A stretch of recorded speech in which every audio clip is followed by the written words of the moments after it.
It's another special edition of Litter Media Live, and we're focusing on what's happening this weekend. It is the Buck 50. We've got Dave Huggins with us, race director. We're going to talk with him in just a moment. But first, these words from Litter Quality Propane. 52, make that 92 years of serving propane users in southern and south central Ohio. Reliable supply, reliable service, reliable people. Litter Quality Propane. Check them out at litterpropane.com. With Dave Huggins, getting ready for another Buck 50. And I think maybe 6 or 7 years ago, you might still have been in panic mode at this moment in time. But you're pretty calm now that you've got more than 5 of these under your belt. Panic mode is still able to show up at any moment or second. You were at will. Now, I will say that we definitely have a lot more experience rolling into year number 8. Yeah. And I certainly feel more confident and know what we're doing and how to do it. I think that probably took 5 years to really even think, like, what is this thing and how do we do it? And I always used to say, like, you get one practice a year. So if you make a change or do something different, you got to wait 12 months to see if that change was a benefit or not. But we've now certainly got enough of those. But we just keep biting off more and more things to make the race better. And then that kind of brings in a little bit of panic, stress, or challenges. But, last year we hired Greg Manson as our race course supervisor. Greg just, kind of works part-time. This time of year he works full-time, but does an excellent job of helping us get the course set up and helped us set a record. This year we got the course set up in 3 days. We started Saturday, finished Monday, a little bit on Tuesday morning, but we really work hard all throughout the year to put on a good show for our runners and the folks of Ross County.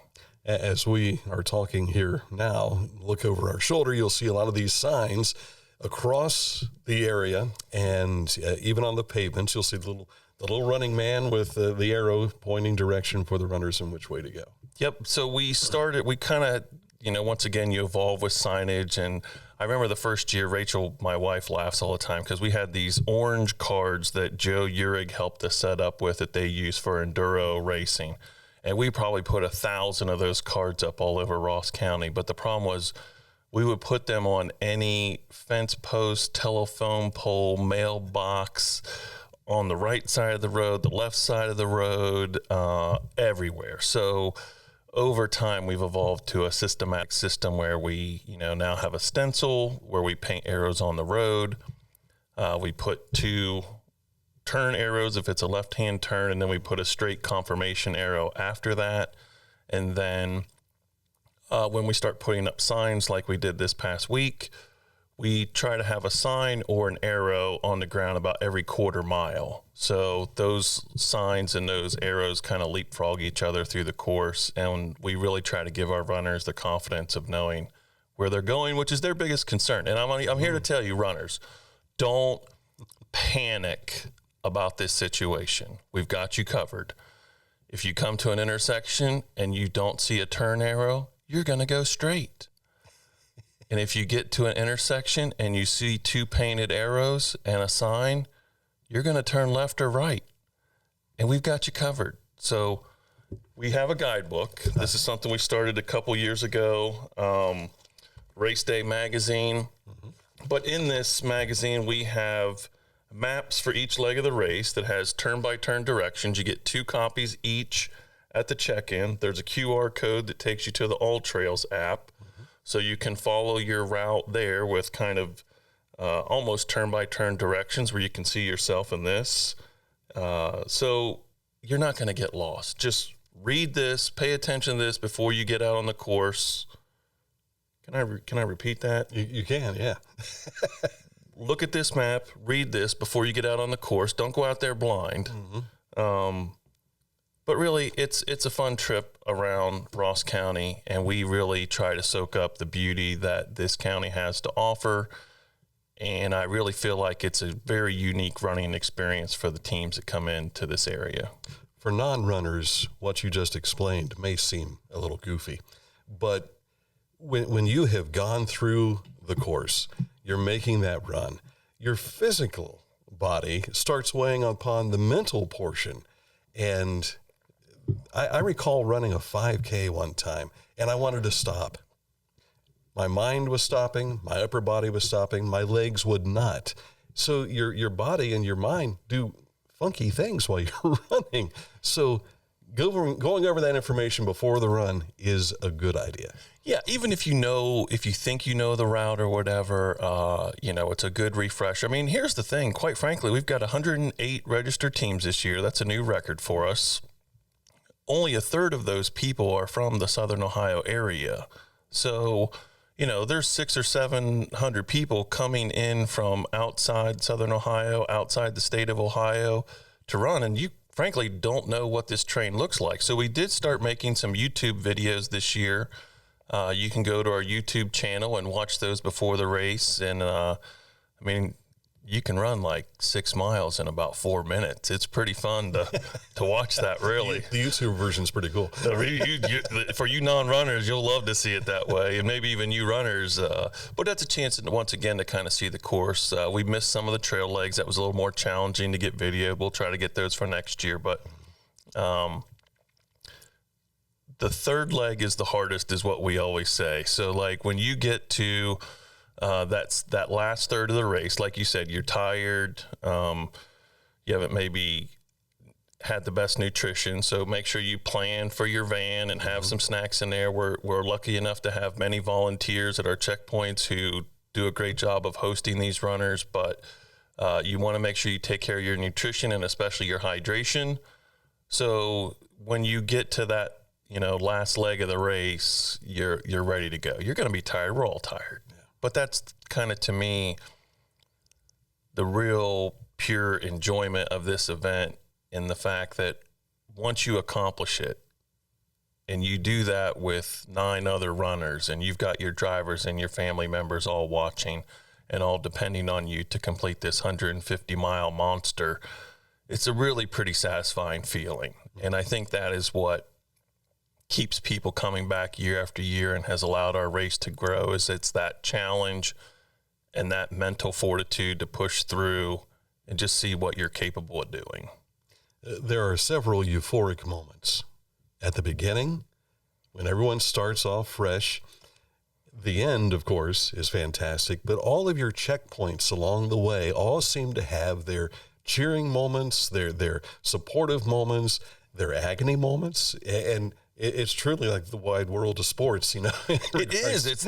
I think that's what's so great about the event is, most running events, they're done within a few hours, maybe half a day at best.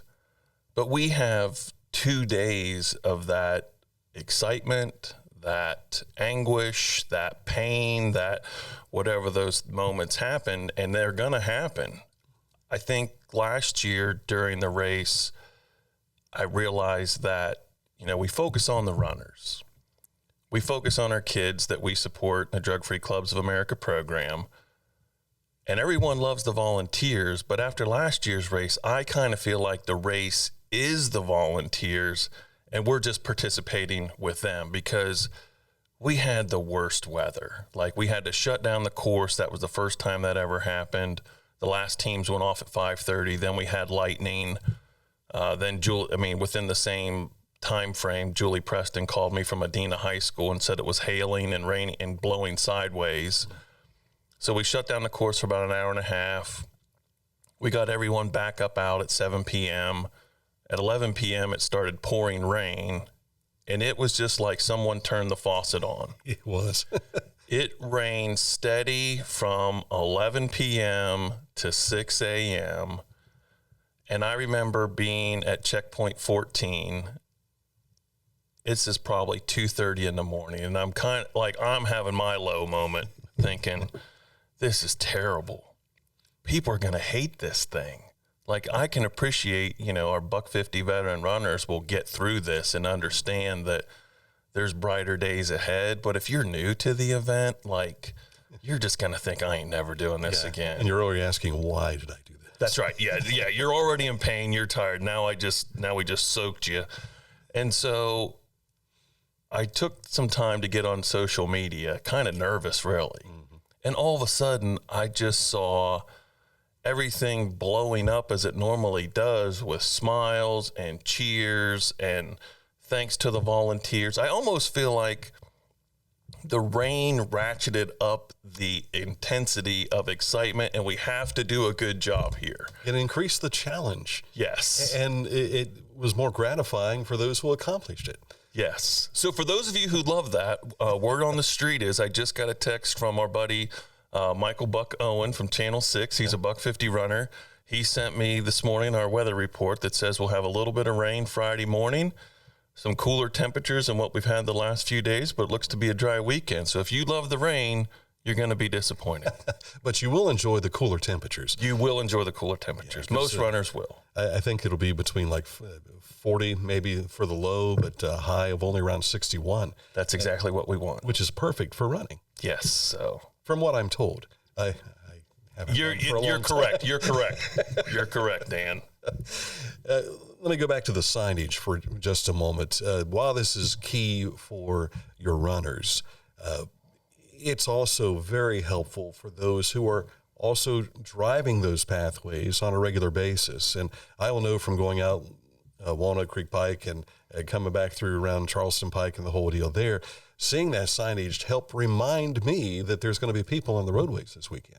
Absolutely. We really, this is not a hard thing for us to ask, and it's really kind of the cool part about the Southern Ohio community and how much they support this event. So annually, we produce a post earlier in the week like this, and it usually has a caution runner sign ahead from somewhere on the course. We pick a different area each time, and we ask people to slow down and give a little bit of leniency to our runners, give them a little bit wider berth on those berms. And if you have pets or dogs or whatever, please keep them, tied up for these 2 days. But that post is the most circulated piece of information that we produce all year long. Last time I looked, it had been shared well over 100 times. So people they are concerned. But on that post also has a link to the GPS trackers that we'll be utilizing, so you can see the course and you'll be able to see when the runners are coming through your area. Very nice. Yeah. That gives you an idea. I remember as a young boy growing up along 104 and the tour of the Scioto River Valley coming through, I would sit out and I watched the bikers go by all the time, or I should say cyclists. And it was very enjoyable to do. And I know it's got to be the same for a lot of people that live on the course. And I probably noticed this year more than ever, Dan, when we were out painting arrows last month. I was down on the east end on Prospect Street, which is for runner number 8, their leg 28, and a mother-daughter pulling up and wanting to know what time the runners were going to be there. It's like, we're pulling around our truck and trailer and people see us. What time will they be here? It's so exciting. How many teams do you have? Like, that's a really cool thing for the runners. They need a little bit of extra cheer. Sure. Leg 26 out on Lumbeck Road in England Hollow is a really hilly road, and there's many people out in that area who will put some water out just on the edge of the road, just a small bottle of water. And whether a runner needs a drink or not, it's a huge confirmation to them that people care about me, people are looking out for me, and this is important to them. Yeah, absolutely. Now, I want to get into the reason for the race here in just a moment, but I know there's got to be some interesting moments that you've experienced over the years of this, maybe some funny stories you want to share with us. I know you shared one with us before we went on the air here, but I don't know if you want to tell that one. Yeah, it's good. We focus on the runners, the volunteers, and the drivers. And we were talking. One of the stories I heard years ago was, I'll leave this person nameless, they were van driver, and so van drivers are very important to where runners can come and participate, and they don't have to think about navigating from checkpoint to checkpoint. So we send the drivers on a different route than the runners most of the time, if that's possible, because that helps keep the less traffic on the roadways to make it safer. So once again, drivers, you will get a printed set of directions with your race day magazine that tell you step by step how to get to each location. So we had a team that had been sleeping in the middle of the night. Teams will get just, maybe 3 or 4 hours break between their runs. So they're at home and they're all asleep. Well, the van driver wakes up and looks at their watch, and they start thinking about the next checkpoint, and they got to be at checkpoint 15 at, X hour of the night. And they start screaming and yelling at everyone to get up. We're late. We got to go. We got to meet them. Everyone piles into the van, and as they start to pull out of the driveway, they look at their watch again and think, oh, man, I think we got another hour. Like I said, your mind gets a little delirious after all the physical exertion, and the same for van drivers. There's a lot of responsibility on a van driver to make sure they get there. For you teammates, please thank them. But the van driver is also a neat piece of the puzzle, because I know a lot of husband-wife couples where one's a runner, one's a not. Mm-hmm. And so for this running experience, they get to participate together.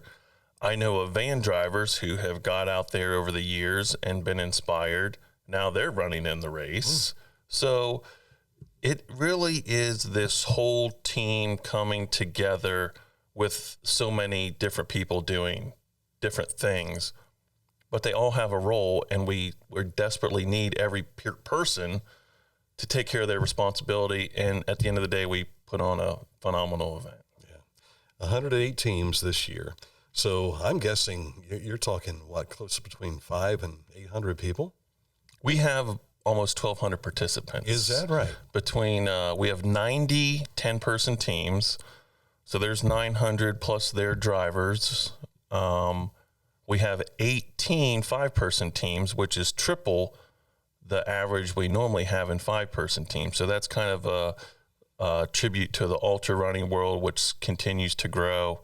Those runners will run 6 different times. They're running about 30 to 35 miles. And then you throw in some drivers and buddy runners. If somebody wants a partner to run with at night, we allow that. That's what we call a buddy runner. And so, we'll have about 1,200 people, 1,200 participants and another 400 plus volunteers making this all come together race weekend. It raises the population of Ross County for the weekend. A little bit. We like to move the needle. We like to help out. We get these stories. I was at Carter Lumber picking up some material, and I ran into someone who owned some Airbnbs and asked, when's that race coming? I know we always have people that rent our facilities, and that's a good feeling for us on the Buck 50 side, where there's other people or businesses benefiting from this event, coming to bring some dollars into Ross County. Right, little economy boost. That's right. And it also helps the Drug-Free Clubs of America with your M.A.D.E program. This is a program that started about the same time as the Buck 50, and it has really helped, I think, in a great way, keep kids off drugs, or has lessened the impact that the drugs has on our young people. Without question. We have, that's why the Buck 50 was started. It was started to be a fundraising machine to support these kids in the Drug-Free Clubs of America program. So when we first started, our best guess was that we would have 700 or 800 kids, and we needed to raise about $50,000 to pay for them. Through the efforts of Chris Scott, he was the guy who really pushed hard in the schools, worked with the superintendents, worked with the principals. They combined and brought in 1,695 students in that first year. So our bill was $113,000, which was, it really was just awesome. Like, I love to be pushed. I love for people to say you can't do something. I love for something to look gargantuan and then figure out how are we going to do it. And that's really what we've done since the beginning. So, we started out in that first year like gangbusters, and then we've been growing ever since, to the point where we now support 11 high schools with the Drug-Free Clubs of America program. We have 8 in Ross County. We have Vinton County High School, Jackson County High School, Western High School in Pike County. We really would love to add Waverly, Piketon, Eastern, and I think we'll get the Pike CTC on board for next fall. And Wellston is another school that we would like to send our financial support to to help establish this program, because it really is something that it's critical. Like, if we are in the worst battle with this drug epidemic, and I know we've been in it for decades, but we are never getting out. I mean, never getting out of this thing if we don't teach these kids to do it in a different way than the generations in front of them. And if you have had this in your family, you know how awful it is, because it just doesn't affect the person dealing with substance abuse who's battling addiction. It affects their loved ones in the most critical way. But let's just say that you're blessed enough that you don't have that in your family. You're still fighting it, whether you know it or not, because our law enforcement and EMS crews are stretched to the nines dealing with it. That means your tax dollars are going that way, and you may need help on a 911 call because you got a heart attack, but our EMS crews are out dealing with all kinds of other issues, and so is law enforcement. So we really have to get behind this push, and we really need to invest our dollars and our time into it. And I actually just had a team this week. This is kind of interesting. I had someone email me this week, and they said, we're looking to sign up a team for the 2025 race. We're probably going to sign up in June. It looks like that'll be about $1,200 for our team. How much of the money that we spend actually gets to the kids of Drug-Free Clubs of America? And that was kind of an interesting question, because after 8 years, nobody's ever asked that specific of a question. Is that right? And I think that comes from the society we live in, where there are some nonprofit world dollars that we hear about that don't actually get where we want them to go. Right. And that's we face that challenge too, even though we're an open book. So I read the email and I was intrigued. I had a pretty good guess of the numbers. And part of me just wanted to say, I'm gonna have to get to this one after the race. And I battled back and forth a couple times between doing the research and wanting to push it off till next week. But even my intrigue got the best of me. So I really dialed into some numbers. So since the Buck 50 was established as a nonprofit organization and a 501c3 back in March of 2016. So since that time, we've raised $1.9 million in gross revenue between sponsorships, donations, and runner entry fees. Sponsorships outweigh runner entry fees. So they've really helped us carry the mail on this. So of that 1.9, once we write the check to Drug-Free Clubs this year for our 1,700 kids, we will have invested $875,000 into those kids, which is about 46% of the total. I think I looked that we'd spent like $425,000 on the race specifically, and for our salaries and investments of the few people we pay employee-wise, that was like $150,000. So that's not even like, that's like about 8% of the total. So no one's getting rich here. Don't worry. Like, your money's going in the right direction. But I always say that what we do, I call it Buck 50 math. So everything that we do, Dan, is big. If we want to put one sign out every mile, we got to multiply that. I mean, right. If that's a $10 sign, that's times 150 signs. If we invest $67 per kid per year, well, that's not much money, but it is times 1,700 kids. We have an essay contest that we provide for our schools. So we give each school $500 to let their students write an essay about why it's important to be in Drug-Free Clubs of America. That's $500 per school times 11 schools. Now we're $5,500. So I'm pretty conservative in spending money. I kind of feel like whenever we make purchases or decisions, we're very cognizant of that, and we're cognizant of trying to create a legacy here.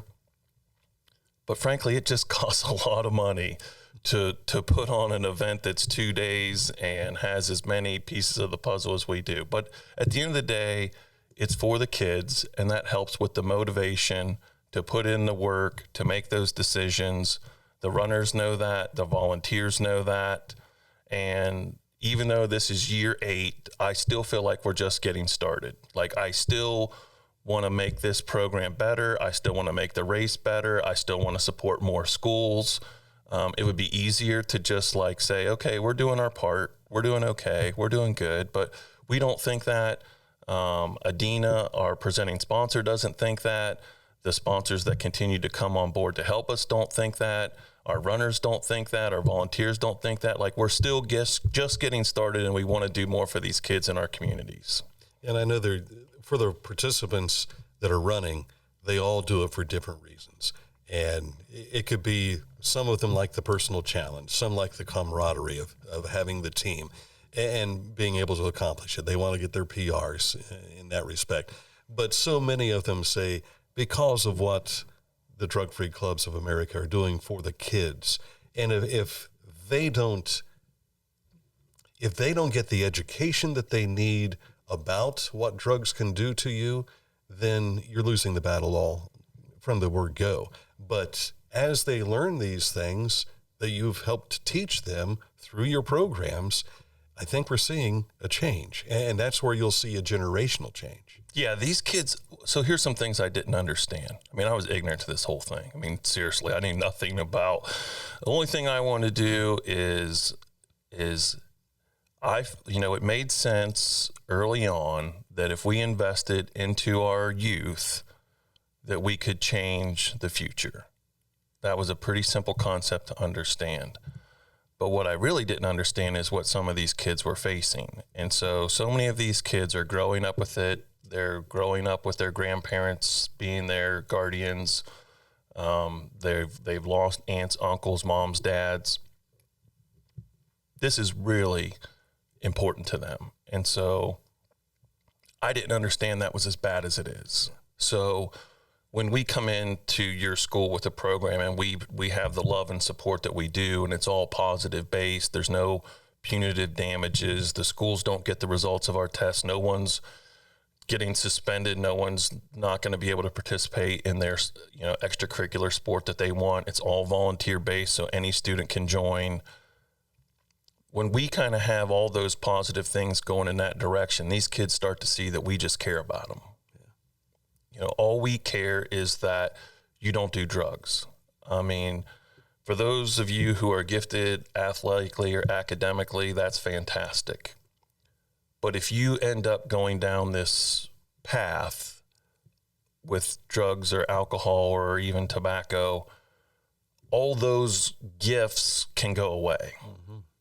And so none of us as adults get to benefit from the beauty that you have to offer society. So we are singularly focused in just don't do this piece of the puzzle.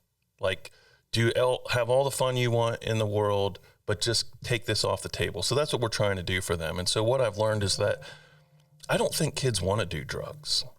I think that they understand that it's dangerous. I think they understand it can affect their futures. But if you don't have a program like this that has an initial drug test that they take to prove that they're drug-free, if you don't have a random testing program that's testing these students 5 other times during the school year, then you're just leaving them up to make these decisions on their own. And that's just a tough thing to do as a kid. It's easy to say, no, I can't do this because I might get tested, because that's a real thing. And then we give them a candy bar on random test day. So, I mean, think about that. You spend $1 on a candy bar just so a student doesn't do drugs. And when we have random test day, these students who start to realize that it's random test day will say, hey, I'll come in and take a drug test. I could use this, I could use a Hershey bar, But like just the purity of that moment, like think about that for a second. This kid is recognizing at that moment that not doing drugs is important. And it's fun to not do drugs. I don't want to lose my benefits. You know, we got probably 50 some kids getting out of school tomorrow to come to the starting line to help us set up. That's a huge need for us, but that's fun to get out of school, isn't it, kids?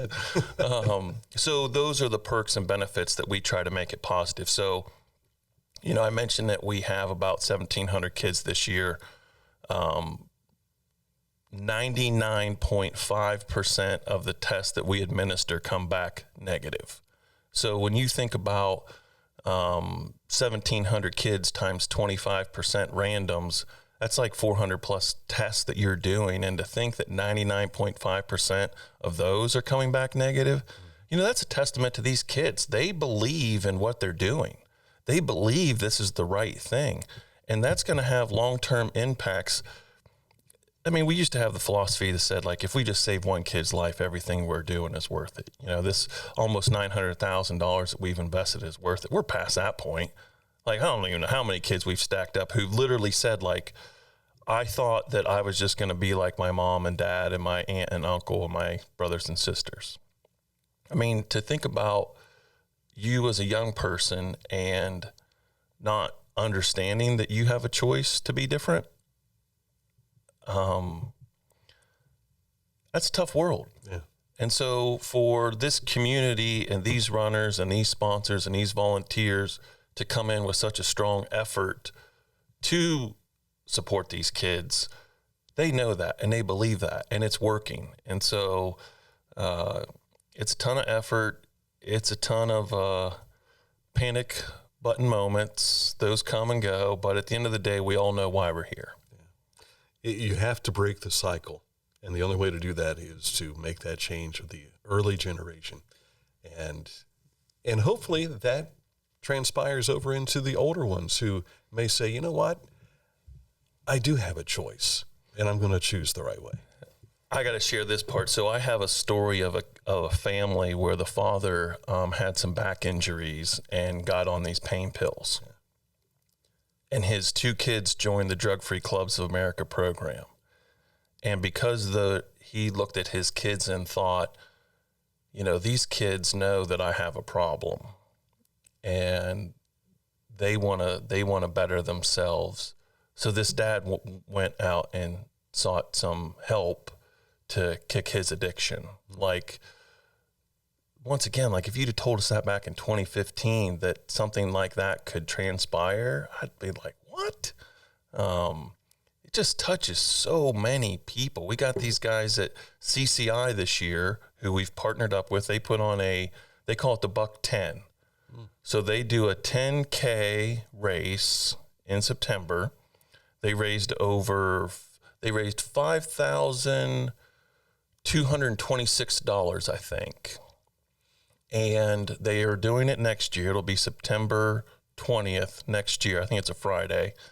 And these guys believe in these kids. It helps them to think outside the fence. They helped us build these gargantuan 150 numbers that you guys will see on race day. There's a 150, and they even built us a little runner guy. These numbers are 6 feet tall. They're 4 feet wide.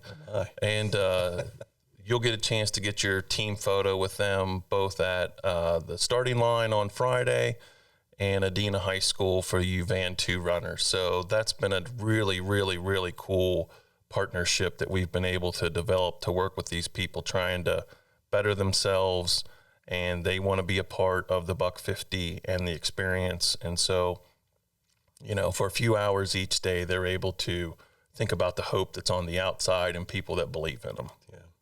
I know you were talking about, we don't know what other people are going through.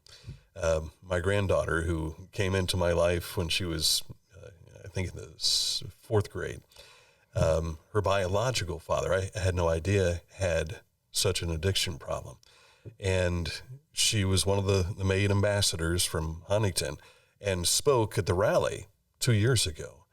And I'm working the rally, I'm videotaping, listening to her story that she'd never told me before, and the impact that his life made on her and how it had driven her to be a better person.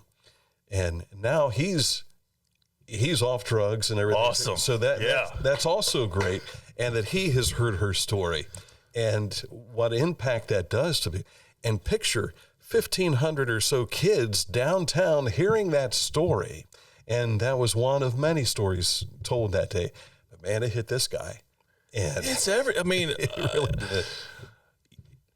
You know, that's kind of the ignorance that I had. I had no idea these kids and these families were so, you know, dealing with this kind of tragedy and these problems. And, you know, this program surrounds them with such hope and love that they feel safe to be able to tell that kind of story. And, you know, there's just so many wonderful things about those moments, because that kid feels, you know, their heart's being ripped out as they go through this. Sure. Yeah. But I also look at it as, I think that's kind of a therapeutic thing for them to be able to share their story. Mm-hmm. And I think when it's said and done, they feel a little bit stronger. And I know that the kids in that audience who are going through that same thing, they feel a lot stronger too. And because suddenly they're not alone. They're not alone. We're in this together. Like we're all here. You're all from different schools. But you know, when you stop for a minute to think, and really that's that's what everybody wants in life. Mm-hmm. You know, you want to have some friends. You don't want to be made fun of. You want to be able to provide. You want to eat, have, you know, just not have these life stressors that really we all face. But, you know, when we can think about we're surrounded by people who care about us, and I don't have to worry about you doing drugs, Dan, because you're in the club and I'm in the club, and we can go out and have fun together and know that's not going to be on the table. Yeah. And keep each other accountable. That's right. Yeah, don't do this because you could get, you know, caught up in this too. That's, you know, that's what we're all here for. And the race, you know, I always feel like that the buck 50 is a great metaphor for the addiction process, because most people can't run 150 miles themselves.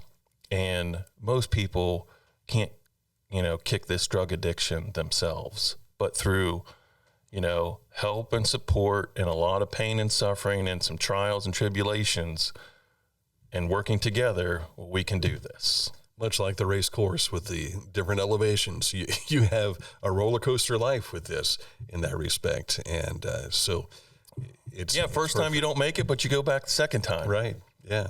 And eventually you get to a point where you hold your hands up and you're good. That's right. You're finally done. Yeah, you eventually all get to taste victory. Absolutely. We appreciate your time and what you're doing for this and how it's helped our communities. And we wish you well this weekend. Have a safe race. And I know everyone will enjoy the weather, and we'll enjoy watching people run, and we'll cheer them on. That's right. That's awesome. Thanks for having me, Dan. Appreciate Litter Media. Sure thing. Dave Huggins, the buck 50. And again, if you're out and about this weekend, watch for the runners who will be out there. If you could you turn around and show people the back of your shirt? This is one of the coolest things, I think. Stand, sit up. Yeah, are we on screen? Yeah, there you go. This is the course right here. So that's what people are running and what they're putting their bodies through.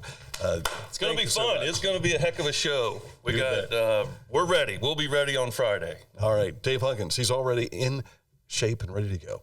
Thank you for watching Litter Media Live here on Facebook and on our YouTube channel, and also listening on Litter Media Radio. We'll talk to you soon with another edition of Litter Media.